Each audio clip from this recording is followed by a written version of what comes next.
We bring to you two very important issues that concern the entire country, every village of the country. The first issue, which is the Mahatma Gandhi Rural Employment Guarantee Scheme, MG Narega as we call it. What the government of India is attempting to do is not only to change the name of the scheme, that's just a small aspect, though very important aspect of course, but they are diluting the scheme which under the UPA era, Dr. Manmohan Singh was the Prime Minister, Mrs. Sonia Gandhi was the UPA chairperson. We brought this historical scheme to ensure assured guarantee of employment across the country, 150 days in a year, demand driven. These are very important words. Demand driven. If I demand employment from the government and if I don't get it within 15 days, the government will have to give me unemployment allowance. That was the original scheme of the UPA MG Narega in the name of Mahatma Gandhi. The first attack on MG Narega came when Mr. Narendra Modi became the Prime Minister and he said MG Narega was a living monument of the failures of Congress Party. During COVID, we saw how MG Narega came to the rescue of millions of workers of this country. Even then, Mr. Narendra Modi did not realize the vision behind MG Narega and the importance of MG Narega. Now what he has done is that he has made it to be a supply-based scheme, which means the funds supplied by the government will determine how many people will get employment. They claim 125 days, but I'm sorry, it won't be 125 days. You can take it from us in writing.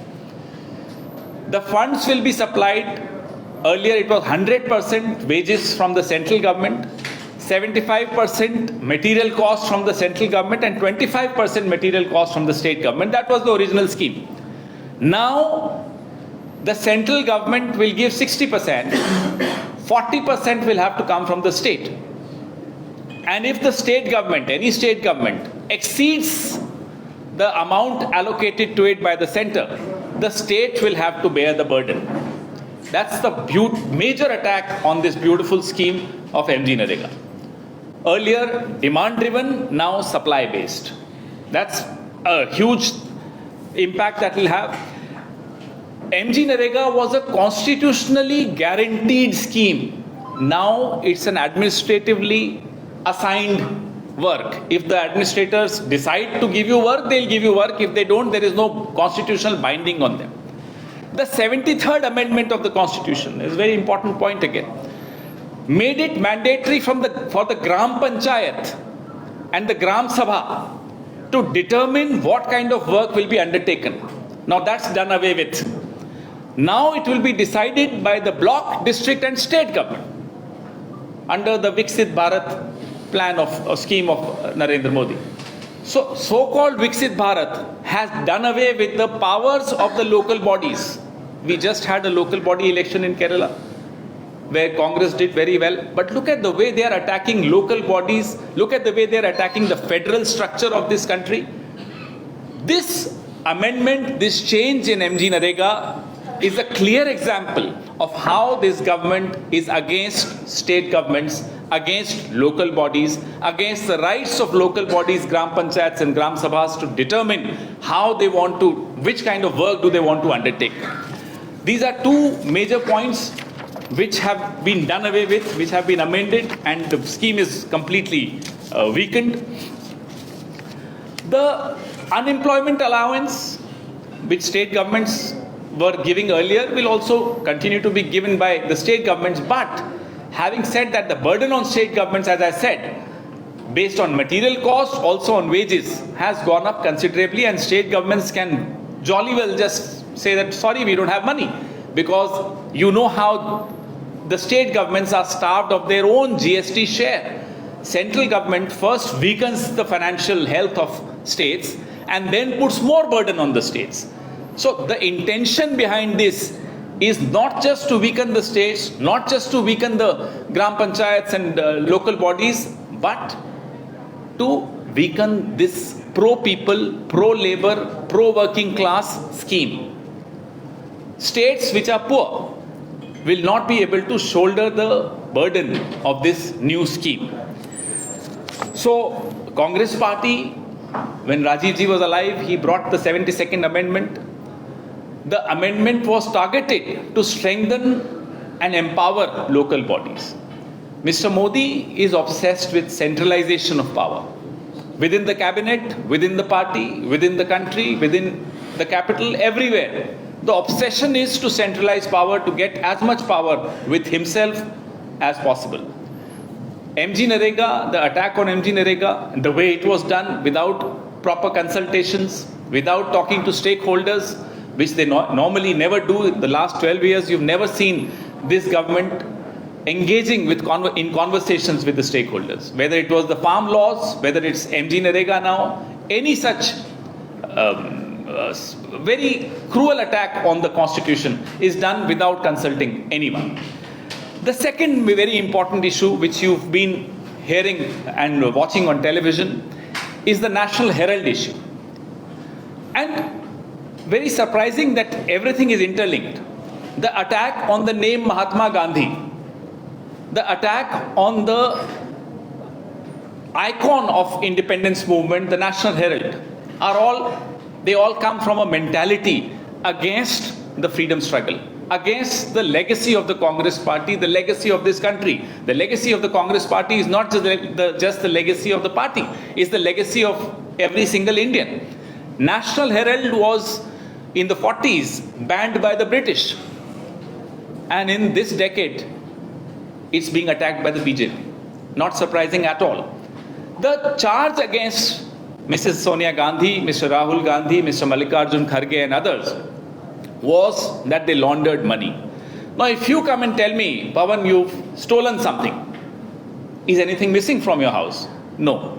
Then how have I stolen? Money laundering, the essential evidence of money laundering is that something should be missing. Not a single property, not a single brick, not a single inch of any land owned by National Herald, the AJL, the Associated Journals Limited, has been sold. Where is the money laundering? Under Section 8, which is a not-for-profit company, the Young Indian, which is a new company, which was brought in to ensure that the financial health of AJL is improved. Under a Section 8 company, no salary can be given or taken, no benefits can be given or taken. Neither Mrs. Sonia Gandhi, nor Mr. Mallikarjun Kharge, nor Mr. Rahul Gandhi have taken a single rupee. All this we have been saying for the last 12, 13 years. One Mr. Subramanian Swamy complains, it's a private citizen's complaint, the CBI throws it out, the ED throws it out, the court throws it out, yet Mr. Modi forces the ED to pursue this case, so-called case. There is no case, but yet the ED was forced to pursue the case. Well, the ED continued pursuing the case. 2 days ago, a local court of Delhi threw the ED case out in the dustbin. They said there is no money laundering. Not a single rupee has been transferred. Not a single property has been sold. Where is the offense? This judgment has exposed the real face of the BJP of Narendra Modi and Mr. Amit Shah. The misuse of agencies, which we have been talking about, this is a glaring example of how agencies were misused against political rivals, against the opposition party. You can do it. You feel free to use ED, CBI, income tax against the Gandhi family, against the Congress party. We don't mind, we are not worried. But do not attack the symbol of freedom struggle, which is the National Herald. The Constitution asks us, makes it mandatory for us to preserve these heritages. This is the heritage. National Herald is the heritage of our freedom struggle. And this heritage is being attacked by the ruling party, which is the BJP. As I said, whether it's attacking the name of Mahatma Gandhi from MG Narega, they brought in now G Ramji. I'm sure when they say G Ramji, they mean G Nathuram ji. They don't mean Lord Ram. And that's what they've done with National Herald. They've tried to do with National Herald. You see in Delhi, the obsession is with changing names. Anything to do with Mr. Jawaharlal Nehru, anything to do with Mahatma Gandhi, anything to do with the word Gandhi, these people who worship Godse are opposed to it.